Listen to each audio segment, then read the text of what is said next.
哇！冇諗過咧，呢條片原來咁難剪，因為6日嘅行程呢，影咗我諗超過100G嘅片，因為中間夾雜住一啲我講嘅嘢啦，同埋即係現場收音咁啦。哇！原來咁樣嘅剪接係好難噶，咁所以真係用咗好多時間去剪呢條片。咁啊，記得睇呢條片之前呢，記得真係俾個 like，真係用咗好多個夜晚去剪。咁事不宜遲，我哋即刻就去片啦！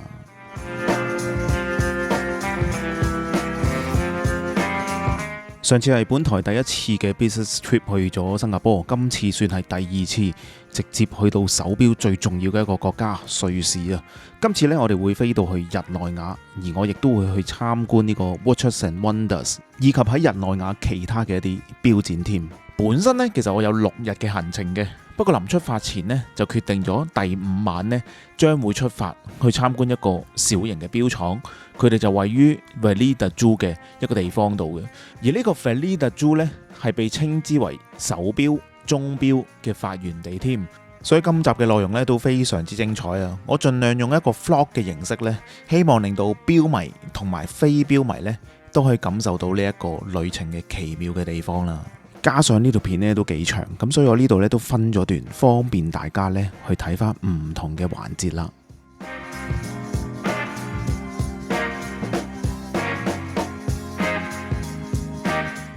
好啦，咁啊今日啊第2日啦，4月16號啊，咁就出發去呢個 Watches and Wonders 嗰度咧。咁咧呢度就係一個日內瓦，都算係市中心，住嘅酒店都算係日內瓦近火車站咯。咁有個好嘅位就係咧，其實就佢好多呢啲免費嘅巴士咧，可以任你搭嘅。你睇唔睇到啊？呢度任你搭嘅，免費搭去會場嗰度。我影下條街嘅周圍先啦。呢度大約依家10度咧，其實又唔係好凍嘅，我覺得唔係好凍啦。我淨係着住一件短袖恤衫加一件普通嘅西裝褸添。咁當然你話喺度咁樣企足幾粒鐘梗係唔得啦。但係即係佢搭呢個 Watches and Wonders 都專登動咗啲牌出嚟。呢個牌都係臨時嘅，你睇得出係臨時有啲免費嘅車。呢個巴士路線圖咧，哇，複雜到好似東京地鐵咁，但係其實係巴士圖。如果香港整個咁複雜嘅圖咧，應該更加瘋狂。香港應該都幾癲個巴士圖。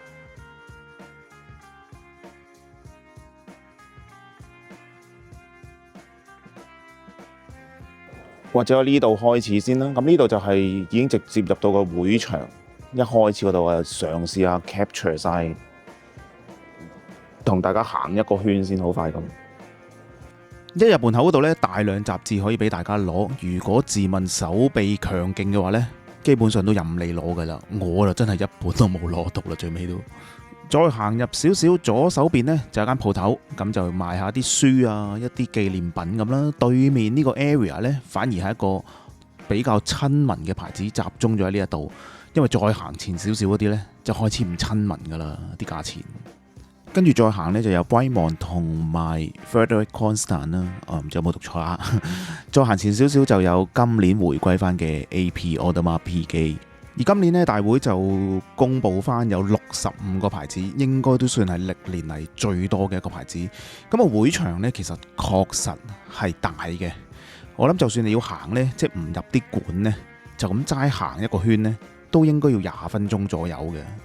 基本上大家數到嘅最勁嘅牌子都喺晒度噶啦。我諗除咗 Richard Mille 比較即係多人知嘅貴牌子唔喺度之餘呢，另外 Swatch Group 呢就出晒名，佢唔玩呢一個 Watches and Wonders 噶啦。咁真係難得一個地方可以集齊晒全世界最勁最頂尖嘅牌子。作為錶迷呢，真係會喺呢度好開心，好開心。今年嘅 Watches and Wonders 呢就為期7日嘅。頭4日呢就叫做一個業界嘅日子啦，最尾3日呢就叫做對外開放嘅。咁頭4日呢其實就冇得買飛嘅，係一定要透過業界啊，甚至乎你本身一個 VIP 牌子幫你入場，咁你就可以入到嚟嘅。咁普通人呢基本上係冇咩辦法入到嚟嘅。咁呢度我就唔特別講點樣可以攞到飛啦，咁大家要自己去研究一下。咁最尾嗰3日呢就可以買飛入嚟嘅，1日就70蚊瑞郎，2日就101蚊， 3日我冇留意，因為我唔會買3日嘅，咁所以大家可以參考翻呢度。咁業界嘅呢，就我會入嚟1日啦，即係今日啦。另外呢，我都專登買多咗1日公眾嘅飛嘅，星期日嘅時候嘅，咁可以比較一下個人流嘅。咁本集嘅內容頭先都講啦，盡量用一個 vlog 嘅形式，希望標迷又好，非標迷都好，都會覺得輕鬆嘅手法去睇嘅，就唔想話太過集中喺某一隻標、某一個牌子嗰度。所以喺呢度呢，我都好快咁俾大家睇一睇每個牌子佢哋嘅呈現方法，以及每個牌子點樣去 present 佢哋嘅手錶啦。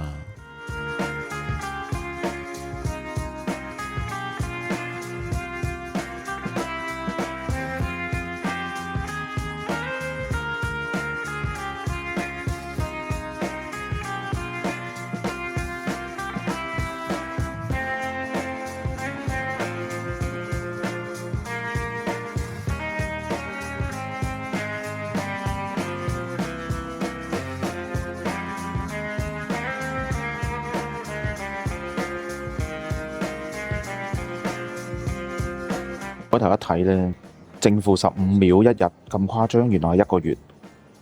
你諗下幾誇張？正負10秒1個月，正負20秒1年。我反而覺得個背景呢個 backdrop 好靚，做得呢個 backdrop 好靚。係咯，Chopin 嘅呢一個 backdrop 做得好靚。我俾個 backdrop 吸引咗啲，多過啲標。職業病啊，唔好意思啊，即係有 layer 嘅後邊都。自問冇認真研究 Cradle 呢個牌子，原來有個山字個 logo 係。而喺呢度呢，我要特別鳴謝一個牌子，佢就叫做 Always。點解呢？因為今日嘅呢個入場呢，其實主要係 Always 去 sponsor 去安排嘅，所以呢，我都想藉住少少嘅篇幅去俾大家知道翻 Always 嘅呢一個 booth， 佢哋嘅 set up 啊，甚至乎佢哋最新發布嘅一啲手錶。咁當日呢，亦都有一個好熱情嘅 Region Manager 阿 Philip， 佢自己本身都係一位瑞士人嚟嘅，為我做咗一個好詳細嘅介紹。今年嘅重頭戲呢，一定係呢一隻噶啦，復古翻60年代嘅一隻，因為大家中意復古錶呢，就希望做得夠原汁原味。呢一隻呢，絕對做得到噶啦。Philip 仲送咗一支特別版嘅 Always 啤酒俾我添，另外仲有一啲少少嘅紀念品。咁我決定帶翻香港送俾支持 Always 嘅朋友仔啊！ Hello, Hong Kong. Nice to have you here in town at the Oris booth. I wish you all a great Watches and Wonders. Check out our watches back in our Hong Kong stores and see you soon in Hong Kong. 唔該晒。喺呢度再次多謝 Always 嘅贊助啊！如果講翻作為我第一次嚟 Watches and Wonders 嘅一啲感觸呢，我反而呢就唔係對啲手錶有興趣，而係成個氛圍啦，成個氣氛啦，啲牌子點樣 present 佢哋嘅歷史又好，佢哋嘅牌子都好，甚至乎佢哋啲手錶嘅一啲形態呢，呢啲呢先至我反而覺得係最好睇嘅一個地方。咁另外呢，特別要提一提 AP Audemars Piguet， 嗱，瑞士人都話讀得正啊！未入嚟之前呢，就覺得佢哋嘅門口呢就好冰冷，乜都冇擺出嚟。但係點知入到去呢，就一個小小嘅博物館之餘呢，亦都帶你入呢個鐘錶嘅世界，有專人同你解釋添。成件事反而個氣氛呢，我都係做得最好添。然後一啲試作嘅手錶啦 ，Royal Oak Tourbillon 黃金版一樣任你隨便玩，然後仲有一個超高質嘅 photo booth 添，整體呢超正。大部分嘅牌子呢都做到好似一個小型嘅博物館咁啦，就算勞力士呢，我都真係對佢哋認識咗多咗好多好多添。另一個地方吸引我嘅，當然就係一啲小眾嘅牌子啦，小眾嘅一啲獨立嘅製錶。你話要喺香港一次過睇晒呢一啲唔同嘅牌子呢，相信都幾難啊！特別是一個牌子叫做 Louis Monet， 佢哋一個 chronograph 嘅手錶呢，係參照翻200幾年前嘅一個初代 chronograph 嘅樣，咁樣嘅歷史，咁樣嘅機芯，咁樣嘅 setting， 其實個定價一啲都唔過分。我甚至乎用物超所值去形容呢一隻手錶添啊！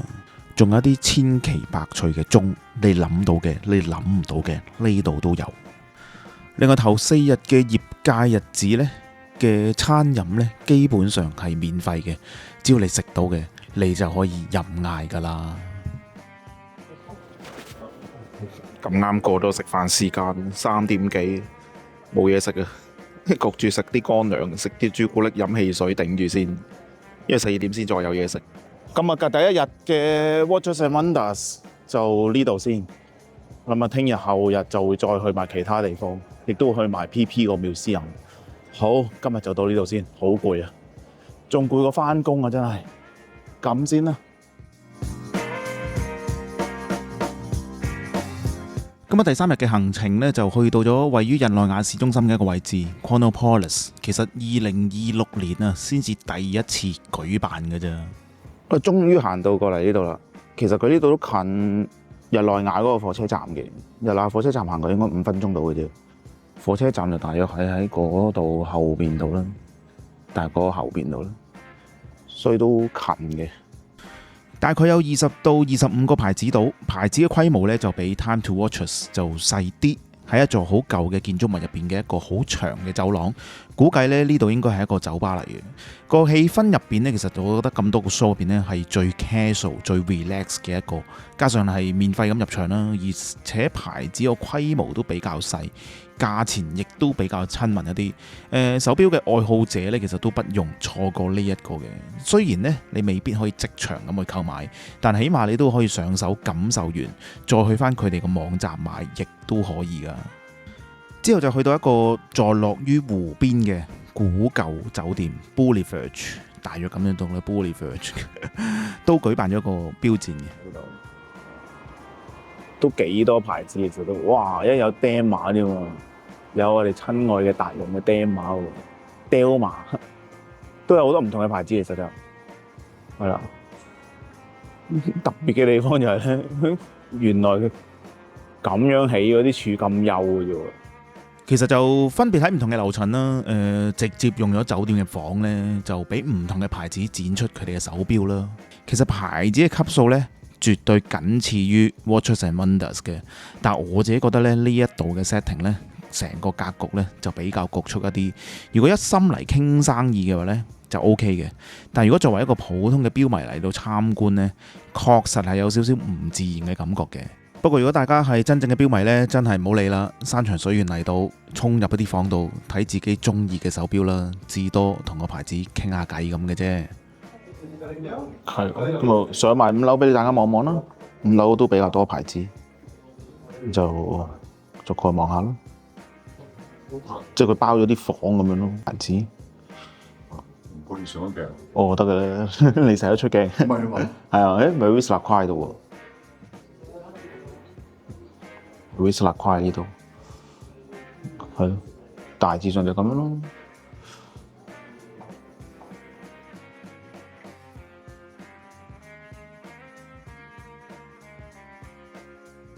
成個行程其中一個 highlight 就係識咗個韓國嘅鐘錶 YouTuber SHW， 原來佢都幾犀利嘅。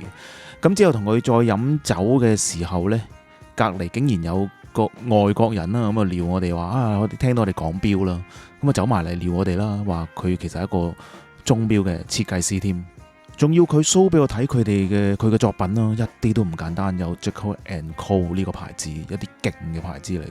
仲即場幫我哋畫咗3隻手錶送咗俾我哋添，我哋都不知幾咁開心啊！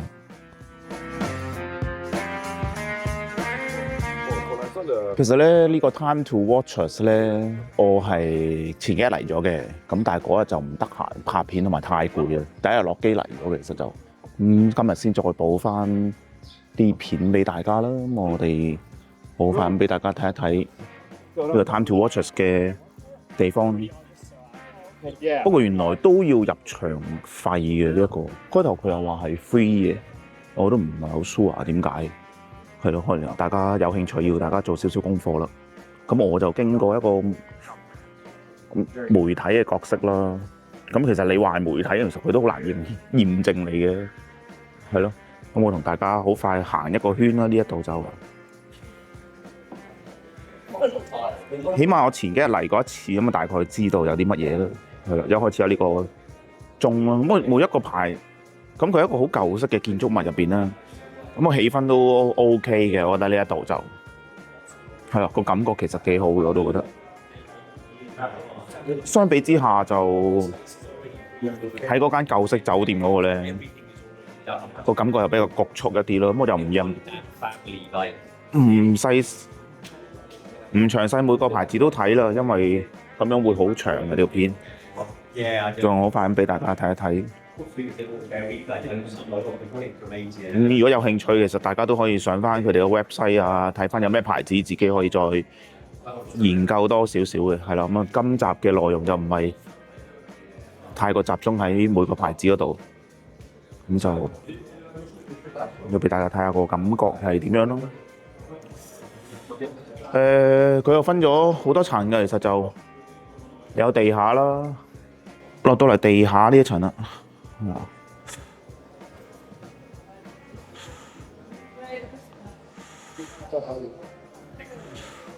咁就亦都係有唔同嘅牌子啦，係咯。咁我就個大概影一影個感覺俾大家睇啦。大概就係咁樣啦。呢一層嘅話就咁啊，特別想介紹下呢一個牌子嘅 Burnley 咁樣，佢哋嘅法文係一個幾特別嘅牌子嚟嘅，係咯。佢哋係因為我哋嚟緊都會去參觀下佢哋嘅廠房，佢哋用好多咧舊嘅機芯咧，咁如果玩開錶咧都會知道呢個舊機芯用一個新嘅殼裝翻落去咧，嗰啲機芯因為依家坊間已經係買唔翻㗎啦，咁所以其實都幾吸引，同埋佢哋做好多珠寶首飾嘅，其實係幾吸引成件事係。Livada 啦，就一個我哋都有份去合作嘅一個牌子。其實就有2樓同3樓嘅，不過就其實大同小異嘅，咁我就唔特別同大家 go through 啦，因為佢哋其實仲有其他個館嘅，咁都好快俾大家睇一睇啦，個感覺啦。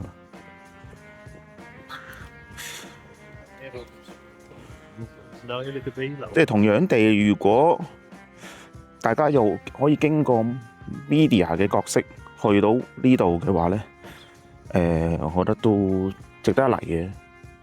如果中意手錶咁，我諗你做翻一個媒體嘅一個動作，即係你話啫，其實佢都好難驗證你係咪一個媒體嘅。咁你話你係一個乜乜乜咁樣，咁佢都應該會俾你入場嘅。預先登記咗之後就會攞到呢個手帶咯。係咁，呢度都因為佢頭先我哋就喺呢一度啦，即係呢個大館啦叫做。咁其實佢另外仲有幾個地方，我哋都帶大家睇一睇。呢度就係咁樣咯，又有另一啲牌子，其實就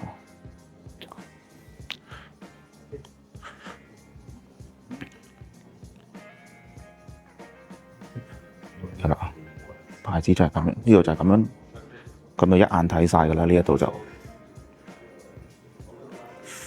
我都之前嗰幾日都嚟咗㗎啦，咁我就俾大家 feel 下感覺咯。你話年佢哋係咪都咁搞，就大同小異嘅，應該就下年係咪再喺呢個地方，就應該都好大機會喺呢度嘅。咁就行去另一邊啦，呢一度嘅話亦都有另一啲牌子嘅。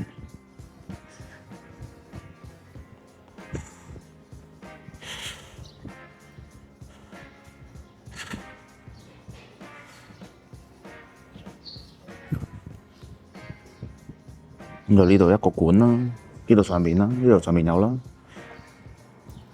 然之後呢度咧就有啲二手錶嘅呢一度，嗰度嗰個窿有啲二手錶嘅，我都睇過，其實就唔係特別平。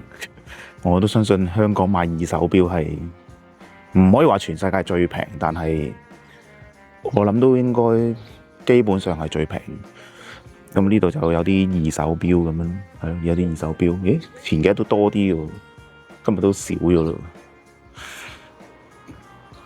我再行過嚟呢邊啦，就係另一個館啦。呢度就都大嘅，呢度上邊。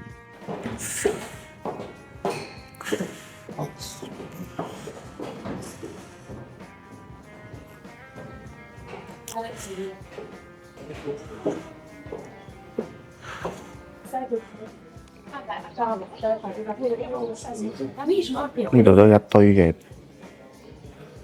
呢度都一啲牌子啦。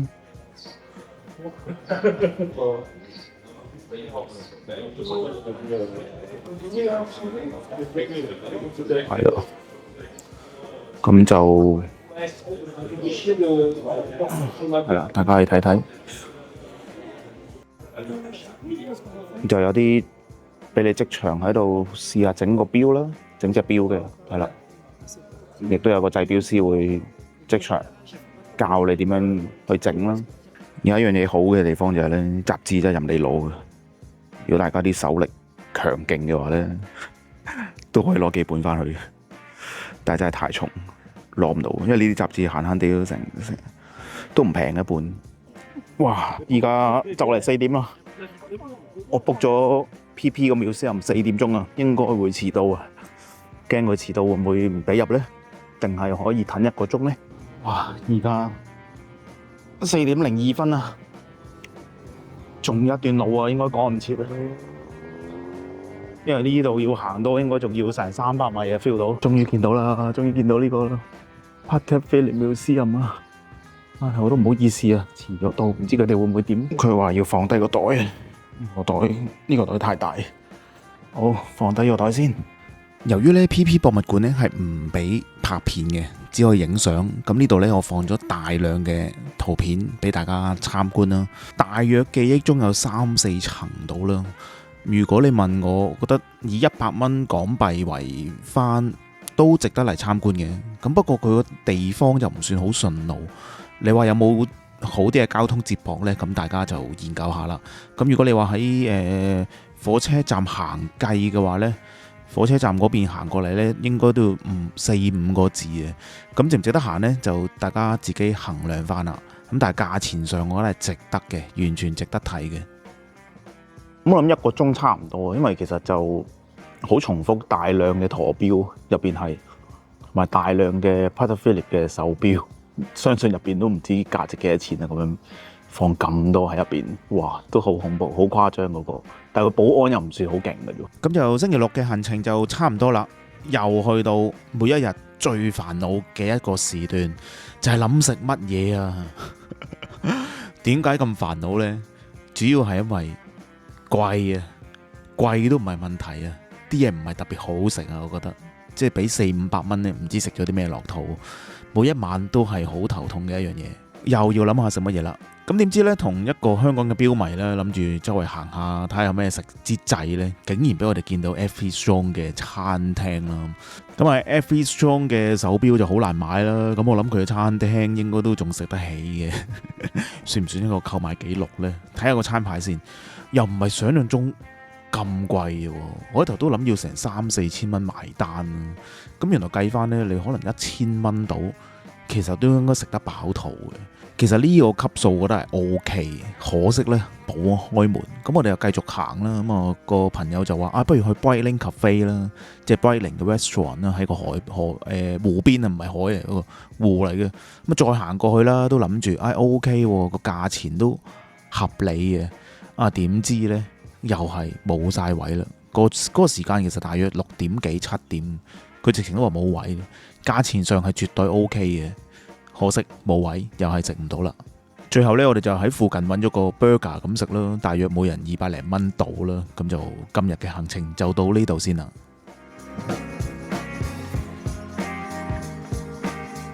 嚟到第5日嘅行程啊，4月19號星期日嚟㗎。因為聽啲朋友講呢，星期日呢出邊日內瓦大部分嘢都唔開，咁我就決定再入嚟多一次 Watches and Wonders， 買咗1日嘅飛。咁亦都比較下今日公眾日同埋之前嘅一個媒體日啦，稱之為業界日啦嘅分別。確實呢就真係好多人，超多人，餐飲呢都唔係免費去食嘅，咁就要自費啦。反而咧呢一日呢，我入到嚟呢係一隻手錶都冇睇過嘅，展館都冇乜點睇，因為呢，我想做咗一啲好唔同嘅嘗試，就係試下喺今日4月19號睇下多唔多香港人嘅足跡先。因為你話前幾日呢係業界嘅，咁有香港人好正常。但係嚟到公眾嘅日呢，應該就唔係啲咩業界嘅朋友仔啦。咁如果都有香港人呢，我都想了解一下佢哋點解會嚟啊。或者佢哋戴住啲咩嘅手錶呢，我都幾有興趣知道。啱啱對上個禮拜呢，其實已經出咗呢一條片噶啦。未睇嘅朋友仔呢，記得再睇翻呢條片噶。當中呢，我仲見到一啲大師級中嘅大師，仲有一隻超過500萬嘅手錶都俾我訪問到啊！而最後咧都叫做順順利利咁完成咗呢一個訪問啊！公眾嘅星期日嘅呢一個49號 Watches and Wonders Public 嘅日子啦，咁就完結咗啦。我自己都離開咗啦，依家都係2點幾嘅時間。咁因為我都要去下一個地方。咁嚟緊我哋會去一個細嘅錶牌子嘅一個廠啦。咁今晚就會出發嘅。佢哋個廠就係同 AP 嗰個廠好接近，亦都同化珠嗰啲廠好接近。咁啊陣間記得留意啦。咁就今日就到呢度先。總結一下咧，其實 public 嘅話就其實就幾多太多人啦，只可以話但係都 OK 嘅。我諗如果唔係咁需要入去 Rolex 啊 AP 嗰啲咧，或者一早嚟個 tips 就係一早第一時間真係幾早，一開門最好即刻嚟排嗰啲最多人嗰啲，例如排嗰啲 Rolex 嗰啲先。咁一日開始一定係少人啲嘅。去到12點嗰啲時間咧，實在係太多人啦，搞唔掂嘅。咁所以個小 tips 就係，如果朋友想 public 嘅時候嚟咧，建議真係每一朝盡早嚟，或者買2日嘅 pass 我都建議買2日 pass，每一日都最早嘅時間嚟到。跟住我哋就出發去一個廠度，錶廠度。咁好彩我哋有架專車帶我哋去，好奇妙嘅旅程啊！有啲法國人、瑞士人啦，車我哋去一個小鎮度。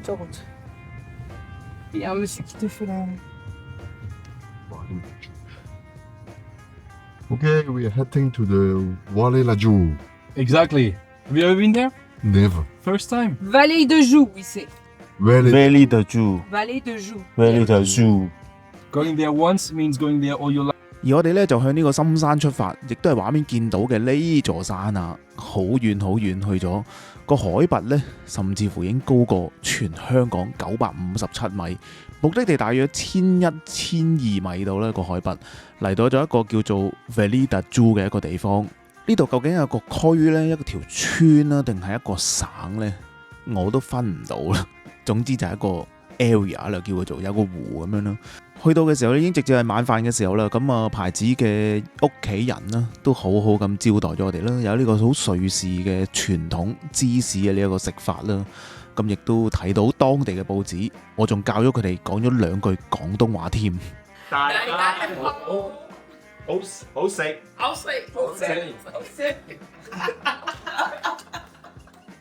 食完飯嘅時候已經講緊夜晚9點幾，但係咧仲未日落。走出去個露台咧，望到嘅畫面咧係咁嘅樣，好似仙境一樣咁嘛。當晚入住嘅呢一間酒店咧，都相信係呢一區唯一一間酒店，喺呢個立碑嘅一個 area 啦。我聽佢哋講叫立碑咁樣啦。而呢間酒店咧，正喺呢個 Breguet 寶璣嘅行政 office 嘅隔離添啊。嚟到最後一日嘅行程啊，主要參觀 Bentley 嘅 workshop 啦，個牌子就由 Henry Bentley 所創立啦。畫中呢個女士呢，係 Henry 嘅孫女，亦都係現任嘅掌舵人。佢叫做 Carol， 牌子仲係家族式經營嘅，規模就唔算大。但係呢個牌子最有趣、最吸引嘅地方就有好多 new old stock 嘅嘢添，例如40-50年前嘅首飾殼啦。但係呢一啲呢，就唔係一般嘅首飾，而係全部都有一顆鐘錶心，全部呢其實都係一個首飾錶嚟㗎，非常之特別。咁點解有呢個首飾錶嘅概念呢？原來有段古㗎喎，唔知大家知唔知呢？咁原來呢，以前嘅文化呢，女士係唔方便戴錶嘅，咁但係女人都要睇時間㗎嘛，所以呢就有咗首飾錶嘅出現。一般嘅情況下呢，係睇唔到時間嘅，有需要嘅時候呢先至打開。當然依家嘅款就梗係唔使咁隱蔽啦，咁但係 Bentley 仲係堅守住呢個獨有嘅市場。我哋亦都希望借住影片可以令到更加多人認識。當中呢，其實有啲款呢，我覺得男士都一樣可以喎。特別是呢一款做吊嘴絕對 OK， 仲要係一個手動上鏈嘅機芯，非常之精緻。我自己呢，之後一定都會入手呢一粒噶啦，又唔算好昂貴嘅啫。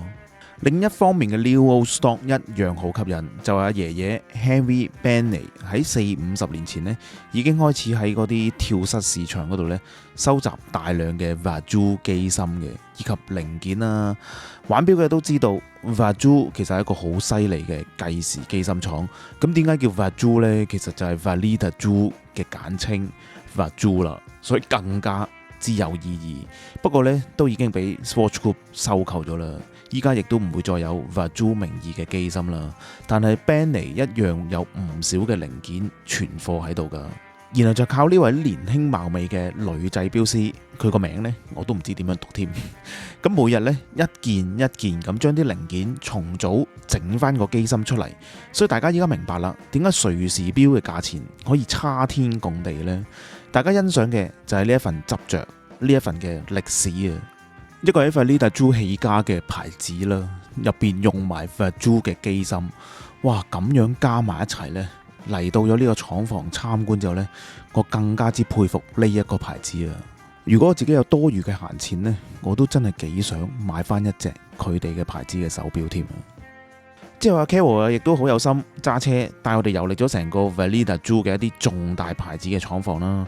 咁由於呢個行程都算係有啲突發嘅，咁所以亦都冇預先去預約咗參觀，咁每個都只可以能夠喺門口度打打卡。不過我已經好心滿意足噶啦。作為我第一次嚟到瑞士嘅經歷，我已經覺得好 amazing。再次多謝呢個小眾嘅牌子 Bentley， 多謝呢個掌舵人 Carol。我嘅瑞士探錶之旅就大概嚟到呢一度先啦。好啦，咁啊，今集真係用咗好多時間剪，係我覺得開台以嚟最難剪嘅一條片。希望大家中意呢條片啦，中意嘅話俾個 like。如果有咩想問嘅，即管喺下邊留言嗰度隨便發問，我都會盡量解答嘅。希望你中意今集嘅內容，特別是一啲非錶迷，都希望你透過呢條片去訂閱咗我嘅頻道，中意更加多嘅手錶。我哋下一集再見，拜拜。